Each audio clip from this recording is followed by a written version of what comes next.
تەنها لە مانگیەکی ئەم ساڵدا ژماری ئەو چالاکوانانەی لە ڕۆژهەڵات دەست بەسەرکراون گەیشتە نیوەی ژمارەی ئەو کەسانەی ساڵی ڕابردوو ڕاپێچی گرتوخانەکرابوون.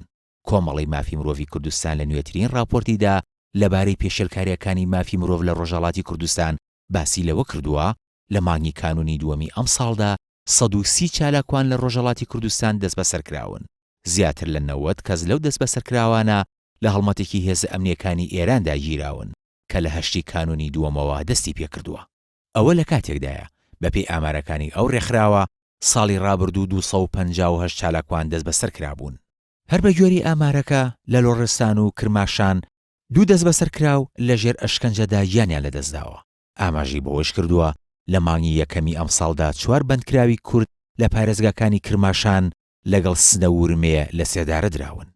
ساڵی ڕابردووش ئەو سزایە بەسەر 44 بەندکراوی کووردا جێبەجێ کرابوو. بەشێکی تری ئامارەکە تەرخان کراوە بۆ پرسی کۆڵبەران و لەو بارەوە کۆمەڵی مافی مرۆڤ ڕایگەیاند مانگی ڕابردوو 2 کۆڵبەر بە تەقەی هێزە سەربازیەکانی ئێران کوژراون و 10 کۆڵبەریش بریندار بوون. هەروەک ئاماژەی بەگیانە دەستدانی 5 کۆڵبەر کردووە بەهۆی هەرەسی بەفرەوە. لە ساڵی 2020دا 70 کۆڵبەر و کاسبکاری کوردیانیان لەدەستدا بوو.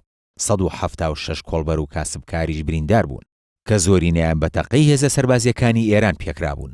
عبارەت بە خۆکوشتنیش ڕایگەیاندووە لە مانگیەکی ئەم ساڵدا 5 ژن و 5 پیا و باهاوەکاری جیاجیا کۆتاییان بە ژیانیان هێناوە یان کوژراون و بە پێی راپۆرتی ساڵانی ئەو ڕێکخراوە ساڵی ڕابردوو 46 ژن و 38 پیا و لە ڕۆژهەڵاتی کوردستان خۆیان کوشتبوو.